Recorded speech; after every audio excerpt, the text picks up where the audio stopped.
Hello friends, स्वागत है आप सभी का हमारे चैनल पर। तो हम लोग कर रहे हैं क्लास 11 का इकोनॉमिक। तो हम लोग आज पढ़ेंगे चैप्टर 1।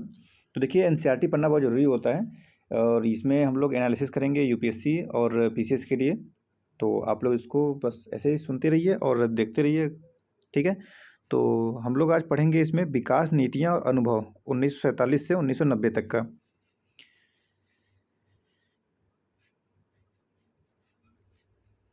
तो देखिए, चैप्टर का नाम पूरा है स्वतंत्रता की पूर्व संध्या पर भारतीय अर्थव्यवस्था। इस अध्याय को पढ़ने के बाद आप स्वतंत्रता प्राप्ति के समय वर्ष 1947 में भारत की अर्थव्यवस्था की दशा के बारे में जानेंगे। भारतीय अर्थव्यवस्था को अल्प विकास तथा गत्यावरोध की स्थिति में पहुंचा देने वाले कारकों से परिचित होंगे।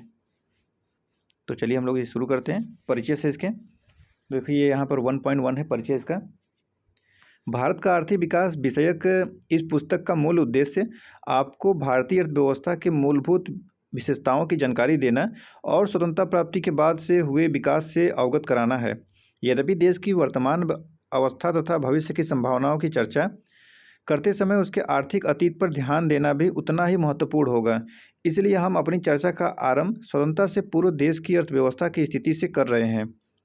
इसी क्रम में हम उन सब बातों को भी स्पष्ट पहचान करेंगे जिन्होंने स्वतंत्र भारत के विकास की रणनीतियों का निर्धारण करने में महत्वपूर्ण योगदान दिया है। भारतीय अर्थव्यवस्था की वर्तमान संरचना कोई आज की नहीं है। इसके मूल सूत्र तो इतिहास में बहुत गहरे हैं, विशेष रूप से उस अवधि में जब भारत 15 अगस्त 1947 को स्वतंत्रता प्राप्ति के पूर्व 200 वर्षों तक ब्रिटिश शासन के अधीन था। भारत में ब्रिटिश औपनिवेशिक शासन का मुख्य उद्देश्य इंग्लैंड में तेजी से विकसित हो रहे औद्योगिक आधार के लिए भारतीय अर्थव्यवस्था को केवल एक कच्चा माल प्रदायक तक ही सीमित रखना था। उस शासन की अधीनता के शोषक स्वरूप को समझे बिना स्वतंत्रता के बाद के पिछले 7 दशकों में भारत में हुए विकास का सही मूल्यांकन कर पाना संभव नहीं है। अब देखिए, यहाँ पर दूसरा पॉइंट है औपनिवेशिक शासन के अंतर्गत निम्न स्तरीय आर्थिक विकास। तो अंग्रेजी शासन की स्थापना से पूर्व भारत की अंग्रेजी स्वतंत्र अर्थव्यवस्था थी। यद्यपि जनसामान्य की आजीविका और सरकार की आय का मुख्य स्रोत कृषि था, फिर भी देश की अर्थव्यवस्था में विभिन्न प्रकार की विनिर्माण गतिविधियां हो रही थीं। सूती व रेशमी वस्त्रों, धातु आधारित तथा बहुमूल्य मणि रत्न आदि से जुड़ी शिल्प कलाओं के उत्कृष्ट केंद्र के रूप में भारत विश्व भर में सुविख्यात हो चुका था। भारत में बनी इन चीज़ों को की विश्व के बाज़ारों में अच्छी सामग्री के प्रयोग तथा उच्च स्तर के कलात्मक के आधार पर बड़ी प्रतिष्ठा थी। तो बॉक्स नंबर 1.1 देख सकते हैं यहाँ पे। देखिए, जैसे बंगाल में सूती उद्योग क्या है कि मलमल एक विशेष प्रकार का सूती कपड़ा है। इसका मूल निर्माण क्षेत्र बंगाल विशेषकर ढाका के आसपास का क्षेत्र रहा है। यह नगर अब बांग्लादेश की राजधानी है। ढाका जो है बांग्लादेश की राजधानी है, पता ही होगा। ढाका के मलमल ने उत्कृष्ट कोटि के सूती वस्त्र के रूप में विश्व भर में बहुत ख्याति अर्जित की थी। यह बहुत ही महीन कपड़ा होता था। विदेशी यात्री इसे शाही मलमल या मलमल खास भी कहते थे। इसका आशय यही था कि वे इस कपड़े को शाही परिवारों के उपयोग के योग्य मानते थे। तो आगे बढ़ते हैं। औपनिवेशिक शासकों द्वारा रची गई आर्थिक नीतियों का ध्येय भारत का आर्थिक विकास नहीं बल्कि अपने मूल देश के आर्थिक हितों का संरक्षण और संवर्धन ही था। इन नीतियों ने भारत की अर्थव्यवस्था के स्वरूप के मूल रूप को बदल डाला। भारत इंग्लैंड को कच्चे माल की पूर्ति करने तथा वहाँ के बने तैयार माल का आयात करने वाला देश बनकर रह गया।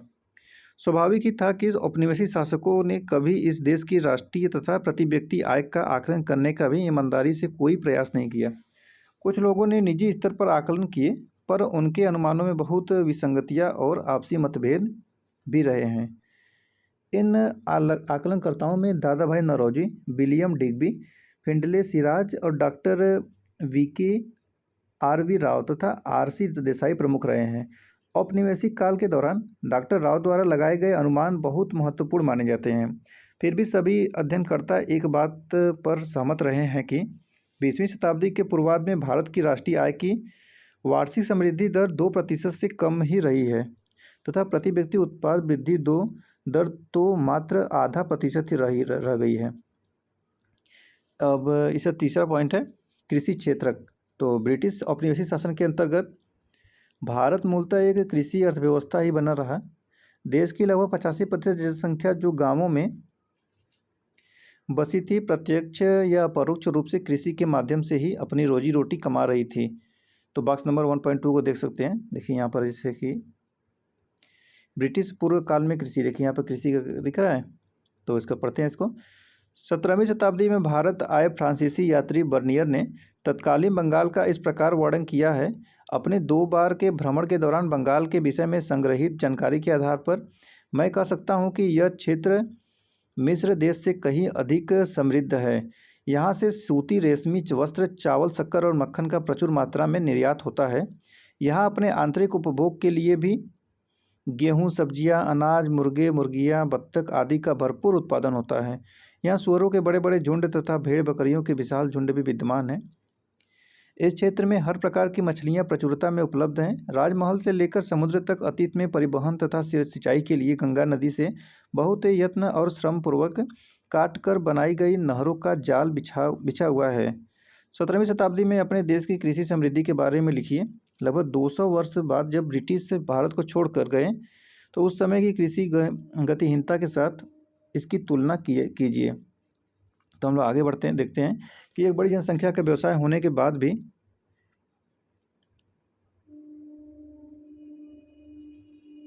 कृषि क्षेत्र में गतिहीन विकास की प्रक्रिया चलती ही रही। यही नहीं, अनेक अवसरों पर उसमें अप्रत्याशित ह्रास या गिरावट भी अनुभव की गई। भले ही कृषि अधीन क्षेत्र के प्रसार के कारण कुल कृषि उत्पादन में वृद्धि हुई हो, किंतु कृषि उत्पादकता में कमी आती रही। कृषि क्षेत्र की गतिहीनता का मुख्य कारण औपनिवेशिक शासन द्वारा लागू की गई भू व्यवस्था प्रणालियों को ही माना जा सकता है। आज के समस्त पूर्वी भारत में जो उस समय बंगाल प्रेसिडेंसी कहा जाता था, लागू की गई जमींदारी व्यवस्था में तो कृषि कार्यों से होने वाले समस्त लाभ को जमींदार ही हड़प जाते थे। किसानों के पास कुछ नहीं बच पाता था। यही नहीं, अधिकांश जमींदारों तथा सभी औपनिवेशिक शासकों ने कृषि क्षेत्र की दशा को सुधारने के लिए कुछ नहीं किया। जमींदारों की रुचि तो किसानों की आर्थिक दुर्दशा की अनदेखी कर उनसे अधिक से अधिक लगान संग्रह करने तक सीमित रहती थी। इसी कारण कृषक वर्ग को नितांत दुर्दशा और सामाजिक तनावों को झेलने को बाध्य होना पड़ा। राजस्व व्यवस्था की शर्तों का भी जमींदारों के इस व्यवहार के विकास में बहुत योगदान रहा है। राजस्व की निश्चित राशि सरकार के कोष में जमा कराने की तिथियां पूर्व निर्धारित थीं। उनके अनुसार रकम जमा नहीं कर पाने वाले जमींदारों से उनके अधिकार छीन लिए जाते थे। साथ ही प्रौद्योगिकी के निम्न स्तर, सिंचाई सुविधाओं के अभाव और उर्वरकों का नगण्य प्रयोग भी कृषि उत्पादकता के स्तर को बहुत निम्न रखने के लिए उत्तरदायी था। किसानों की दुर्दशा को और बढ़ाने में इसका भी बड़ा योगदान रहा है। देश के कुछ क्षेत्रों में कृषि की व्यावसायीकरण के कारण नकदी फसलों की उच्च उत्पादकता के प्रमाण भी मिलते हैं, किंतु उस उच्च उत्पादकता के लाभ भारतीय किसानों को नहीं मिल पाते थे, क्योंकि उन्हें तो खाद्यान्न की खेती के स्थान पर नकदी फसलों का उत्पादन करना पड़ता था, जिनका प्रयोग अंततः इंग्लैंड में लगे कारखानों में किया जाता था। सिंचाई व्यवस्था में कुछ सुधार के बावजूद भारत बाढ़ नियंत्रण एवं भूमि की उपजाऊ शक्ति के मामले में पिछड़ा हुआ था। जबकि किसानों के एक छोटे से वर्ग ने अपने फसल पैटर्न को परिवर्तित कर खाद्यान्न फसलों की जगह वाणिज्यिक फसलें उगाना आरंभ किया। काश्तकारों के एक बड़े वर्ग तथा छोटे किसानों के पास कृषि क्षेत्र में निवेश करने के लिए न ही संसाधन थे, न तकनीक थी और न ही कोई प्रेरणा। अब देखिए चौथा पॉइंट आता है, औद्योगिक क्षेत्र क्या है। तो कृषि की ही भांति औपनिवेशिक व्यवस्था के अंतर्गत भारत एक सुदृढ़ औद्योगिक आधार का विकास भी नहीं कर पाया। देश की विश्व प्रसिद्ध शिल्प कलाओं का पतन हो रहा था, किंतु उस प्रतिष्ठित परंपरा का स्थान ले सकने वाले किसी आधुनिक औद्योगिक आधार की रचना नहीं होने दी गई। भारत के इस विऔद्योगिकरण के पीछे विदेशी शासकों का दोहरा उद्देश्य था। एक तो वे भारत को इंग्लैंड में विकसित हो रहे आधुनिक उद्योगों के लिए कच्चे माल का निर्यातक बनाना चाहते थे। दूसरे, वे उन उद्योगों के उत्पादन के लिए भारत को ही एक विशाल बाजार ही बनाना चाहते थे। इस प्रकार उन उद्योगों के प्रसार के सहारे वे अपने देश ब्रिटेन के लिए अधिकतम लाभ सुनिश्चित करना चाहते थे। ऐसे आर्थिक परिदृश्य में भारतीय शिल्पकलाओं के पतन से जहां एक और भारी स्तर पर बेरोजगारी फैल रही थी, तो वहीं स्थानीय उत्पाद से वंचित भारतीय बाजारों में मांग का भी प्रसार हो रहा था। इस मांग को इंग्लैंड से सस्ते निर्मित उत्पादों के लाभपूर्ण आयात द्वारा पूरा किया गया। यद्यपि 19वीं शताब्दी के उत्तरार्ध में भारत में कुछ आधुनिक उद्योगों की स्थापना होने लगी थी, किंतु उनकी उन्नति बहुत धीमी ही रही। प्रारंभ में यह विकास केवल सूती वस्त्र और पटसन उद्योगों को प्रारंभ करने तक ही सीमित था। सूती कपड़ा मिलें प्रायः भारतीय उद्यमियों द्वारा ही लगाई गई थी और ये देश के पश्चिमी क्षेत्रों यानी आज के महाराष्ट्र और गुजरात में ही अवस्थित थी। पटसन उद्योग की स्थापना का श्रेय विदेशियों को दिया जा सकता है। यह उद्योग केवल बंगाल प्रांत तक ही सीमित रहा। 20वीं शताब्दी के आरंभिक वर्षों में लोहा और इस्पात उद्योग का विकास प्रारंभ हुआ। टाटा आयरन स्टील कंपनी यानी टिस्को की स्थापना 1907 में हुई। दूसरे विश्व युद्ध के बाद चीनी सीमेंट, कागज आदि के कुछ कारखाने भी स्थापित हुए, किंतु भारत में भावी औद्योगिकरण को प्रोत्साहित करने हेतु पूंजीगत उद्योगों का प्रायः अभाव ही बना रहा।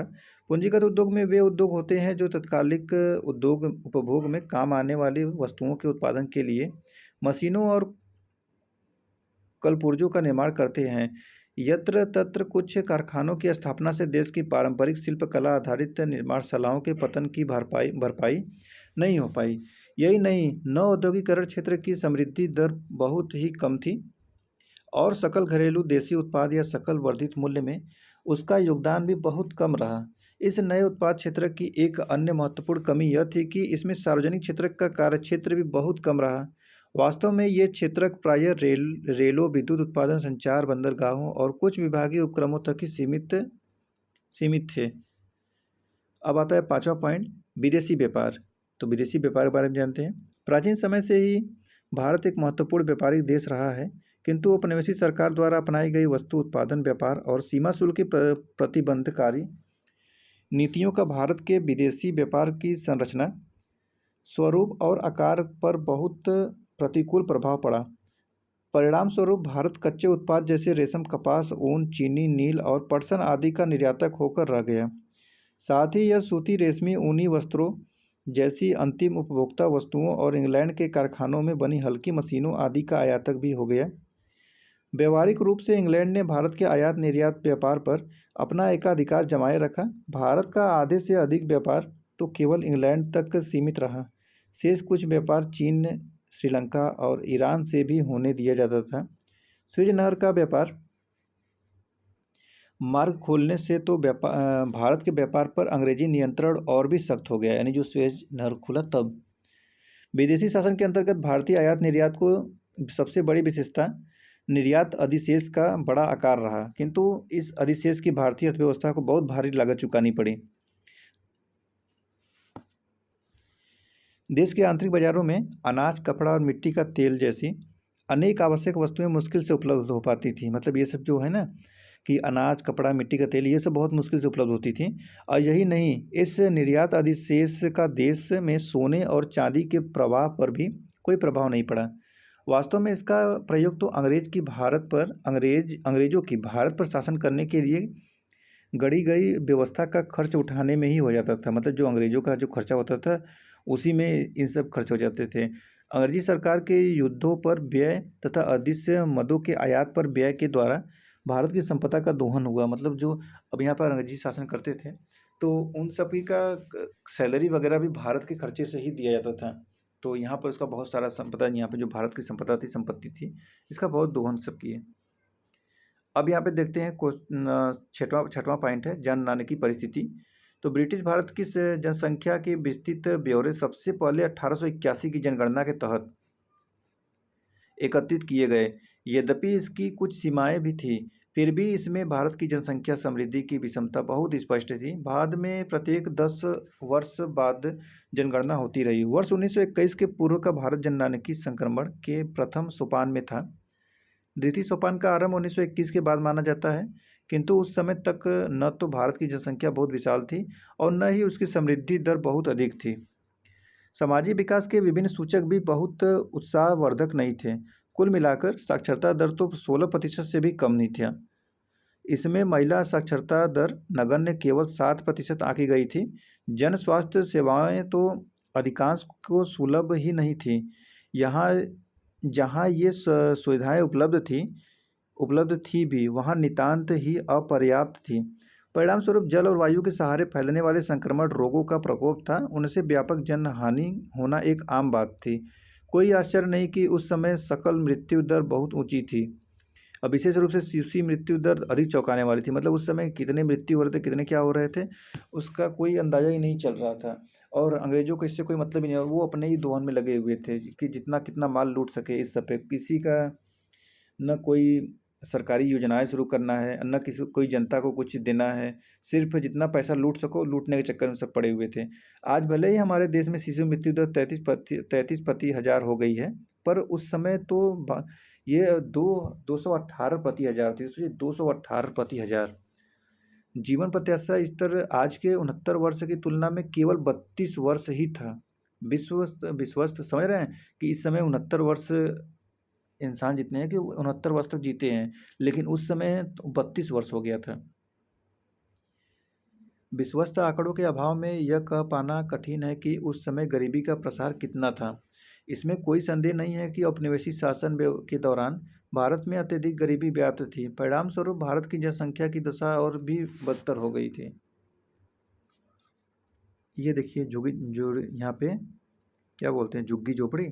झुग्गी झोपड़ी में लोग कैसे बसर करते थे, अपना जीवन यापन करते हैं। आगे बढ़ते हैं। 7वां पॉइंट है व्यवसायिक संरचना। तो औपनिवेशिक काल में विभिन्न औद्योगिक क्षेत्रकों में लगे कार्यशील श्रमिकों के अनुपातिक विभाजन में कोई परिवर्तन नहीं आया। कृषि सबसे बड़ा व्यवसाय था, जिसमें 70-75% जनसंख्या लगी थी। विनिर्माण तथा सेवा क्षेत्रकों में क्रमशः 10% तथा 15-20% जन समुदाय को रोजगार मिल पा रहा था। क्षेत्रीय विषमताओं में वृद्धि एक बड़ी विलक्षणता रही।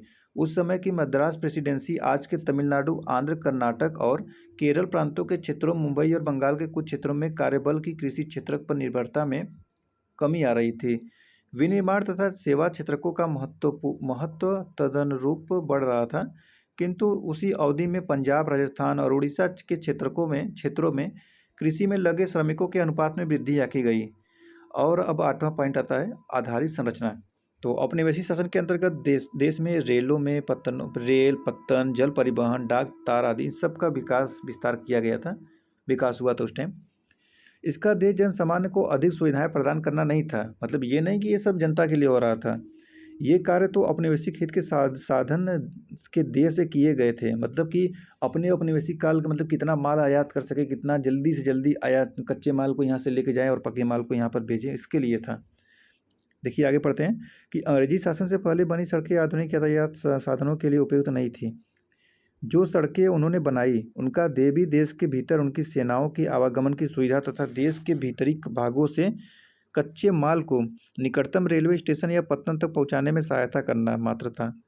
इस प्रकार माल को इंग्लैंड या अन्य लाभकारी बाजारों तक पहुंचाना आसान हो जाता था।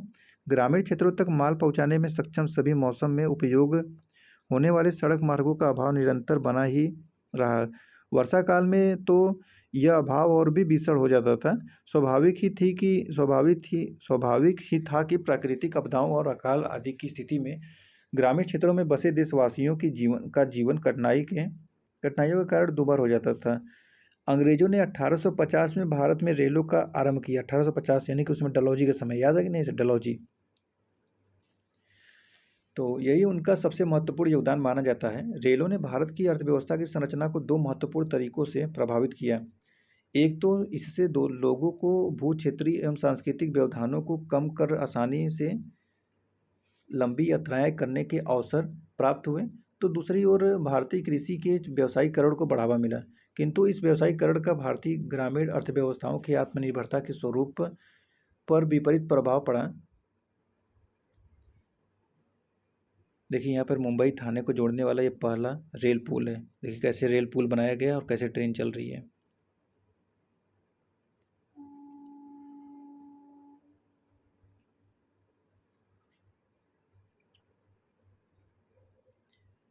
भारत के निर्यात में निस्संदेह विस्तार हुआ, परंतु इसके लाभ भारतवासियों को मुश्किल से ही प्राप्त हुए। इस प्रकार जनसामान्य को मिले सांस्कृतिक लाभ व्यापक होते हुए भी देश की आर्थिक हानि की भरपाई नहीं कर पाए।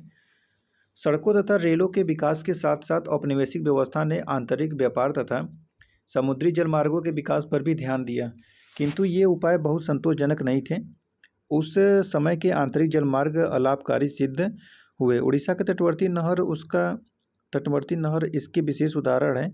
यद्यपि इस नहर का निर्माण सरकारी कोष से किया गया था, तथापि यह रेल मार्ग से स्पर्धा नहीं कर पाई। नहर के समानांतर रेल मार्ग विकसित होने के बाद अंततः उस जल मार्ग को छोड़ दिया गया।